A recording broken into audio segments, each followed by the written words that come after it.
Isn't it strange? We live in this age of constant connection. We have more tools, more apps, more everything than any humans in history. And yet, we're facing a crisis of attention. The one thing that seems to be slipping through our fingers is the ability to just focus. So let's get into this. Because what if the most powerful mental technology we could ever hope for isn't in some new app, but in ancient wisdom we've totally forgotten? So get this, 8.25 seconds. According to a recent study, that's the average human attention span right now. Now, that might not sound like much, but back in the year 2000, it was 12 seconds. Do you know what this means? It means we now officially have a shorter attention span than a goldfish. A goldfish. We built a world that is perfectly designed to splinter our focus, and we are absolutely paying the price for it. So what do? We fight back with our modern tools, right? We download productivity apps, we fine-tune our notifications, we try every biohack under the sun. But just look at the contrast with the tools of the ancient masters of focus, the monks, the philosophers. Their tools? Silence, stillness, and just raw, powerful self-discipline. They weren't hacking their devices, they were upgrading their own minds.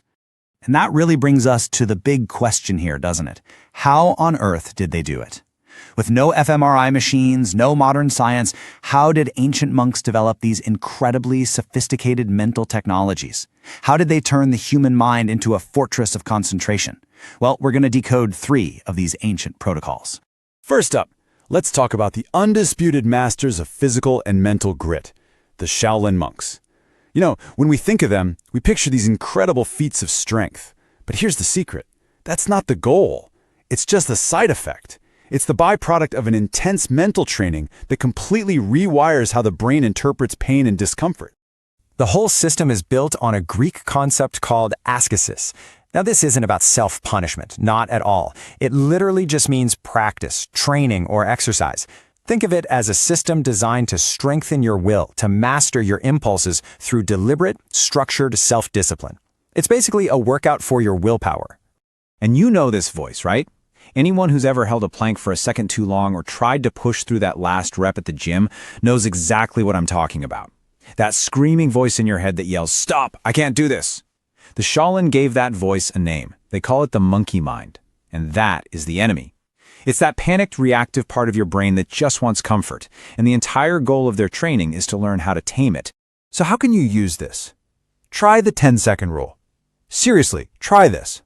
Next time you're doing something hard, a workout, a difficult task at work, and that monkey mind starts screaming at you to quit, don't obey. Don't even argue with it. Just freeze.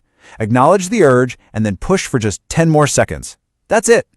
In that tiny little window, you're literally rewiring your brain. You're teaching it to separate the sensation of discomfort from the knee-jerk reaction to quit.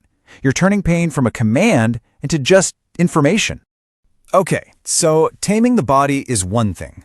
But what about the absolute chaos that can happen inside our own heads? For that, we're going to jump from the mountains of China all the way to the deserts of ancient Egypt, where the Christian desert fathers were fighting a very different kind of battle, not against physical pain, but against invasive, distracting thoughts. They developed a practice called nepsis. It's a Greek word that means watchfulness or vigilance. Here's the best way to think about it. Imagine your mind is a fortress, and your thoughts are visitors constantly arriving at the main gate. Nepsis is the practice of being the guard at that gate, vigilantly checking every single thought that tries to get inside. It's a state of calm, alert attention. This metaphor from the writer Tito Calyander just captures the idea so perfectly. Imagine you're that spider, sitting still right in the center of your web of consciousness. You're just watching. The very moment you feel the tiniest vibration, a flicker of anxiety, a surge of envy, a distracting memory, you deal with it immediately, before it gets all tangled up and becomes part of you. And this just nails the central insight of the Desert Fathers. They knew you can't stop a random thought from knocking on the door of your mind. It's impossible, but you have absolute 100% power over whether you open that door, let it in, and serve it tea. You control the engagement. And in that choice, well, that's where all your freedom lies.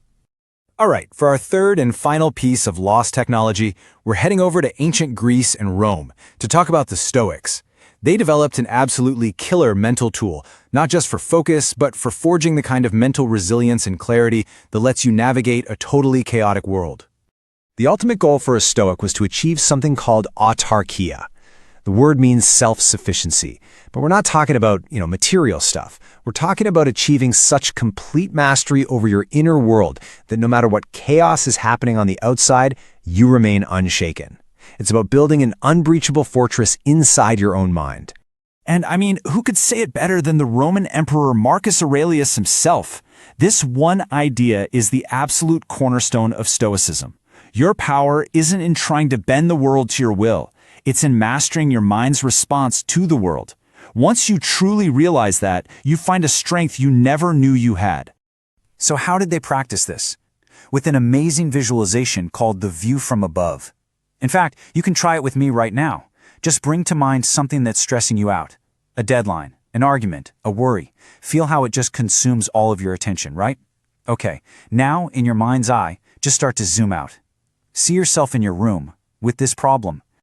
Now keep pulling back. See the building you're in? Then your whole neighborhood, your entire city spread out like a map. Now widen that lens even further. See your whole country, then the continent, just a shape on a spinning globe. Now, pull all the way back into the deep, dead silence of space. And just see the Earth, this beautiful, fragile, tiny blue dot, suspended in an endless cosmic darkness. From way out here, where is that urgent problem? Where is that stressful argument? They become microscopic. They almost vanish. This isn't just a cool party trick. This exercise in radical perspective literally calms your nervous system by showing your mind the true scale of things. So, let's pull all this together. We've got the Shaolin, who teach us how to master discomfort.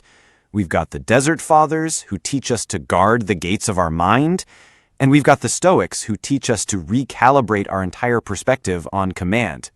So what do we do with all this in our crazy modern lives?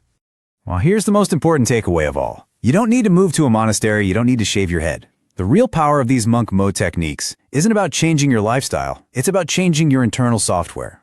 Think of these ancient practices as a robust, time-tested mental operating system designed for clarity, resilience, and deep, powerful focus. And that really leaves us with one last question, doesn't it?